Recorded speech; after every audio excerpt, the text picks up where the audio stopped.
റെഡിയാവും. Okay guys, ജിമ്മിക്കുള്ള get ready with me ആണ്. Very simple and humble video ആണ്. ഞാനും ചേച്ചി ആണ് ജിമ്മാണ്. ചേച്ചിയുടെ വിളിച്ചിട്ട് വീഡിയോയുടെ ബാക്ക്.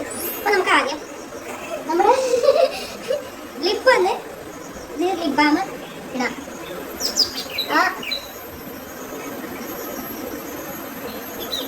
ലിപ് ബാം ഇട്ട് സെറ്റ് ആകുമ്പോഴേക്കും നമുക്ക് ഡ്രസ്സ് മാറ്റാം. Gym outfit.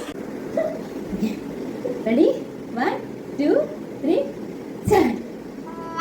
ഇവിടെപ്പം ഇവിടെ അല്ലേ? അല്ല എങ്ങനെയുണ്ട്? Ready 1 2 3 start. എഡിറ്റിംഗ് വരുമ്പോൾ എന്താണെന്ന് ഒരു ഐഡിയ ഇല്ല, പക്ഷെ നമുക്ക് എഡിറ്റ് ചെയ്യാം. ഡ്രസ് ചേഞ്ച് ചെയ്യണം. ഇനി നമുക്ക് ആവശ്യമുള്ളത് നമ്മുടെ ലിപ്പൊക്കെ എന്തായിടണം, നമുക്ക് ലിപ്സ്റ്റിക് ഇടാം. ഓക്കെ, ജിമ്മിക്കുള്ള ഗെറ്റ് റെഡി വിത്ത് മീ കഴിഞ്ഞിരിക്കണം.